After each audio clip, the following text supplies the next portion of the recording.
नाही. आणि आपल्या जयंती मंडळाला मी विनंती करते की जरा कॉम्रेड हे नाव टाकलं पाहिजे. नक्कीच डॉक्टर टाकलंच पाहिजे, अभिमानास्पद आहे ते, परंतु कॉम्रेड आलं पाहिजे. कारण अण्णाभाऊ साठे हे कॉम्रेड होते. आता कॉम्रेड कुणाला म्हणतात मी फार डीप मध्ये जात नाही, परंतु आता आमच्या चिमुकल्यानं त्यांच्या भाषणातून सांगितलं की वाटेगाव मधून लहान असताना आर्थिक परिस्थिती बरी नसताना मुंबईचा रस्ता धरला. मुंबईला मग काय काय केले हे सगळं आपण वाचलं, वारंवार ऐकलं.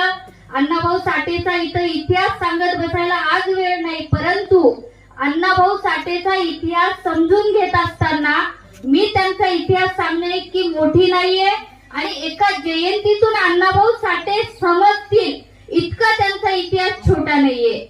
म्हणून या ठिकाणी आपण दरवर्षी ही जयंती साजरी न करता दर दिवसा त्यांची आठवण केली पाहिजे.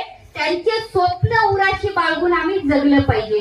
आता त्यांचं स्वप्न काय होतं त्या काळामध्ये, स्वातंत्र्यपूर्व काळामध्ये आणि स्वातंत्र्य काळामध्ये त्यांचं स्वप्न होतं. खरं तर आमच्या सहकार्यांनी खूप डीप मध्ये सांगितलं की डॉक्टर कॉम्रेड अण्णाभाऊ साठेंनी स्वातंत्र्याच्या दुसऱ्या दिवशी हा मोर्चा काढला.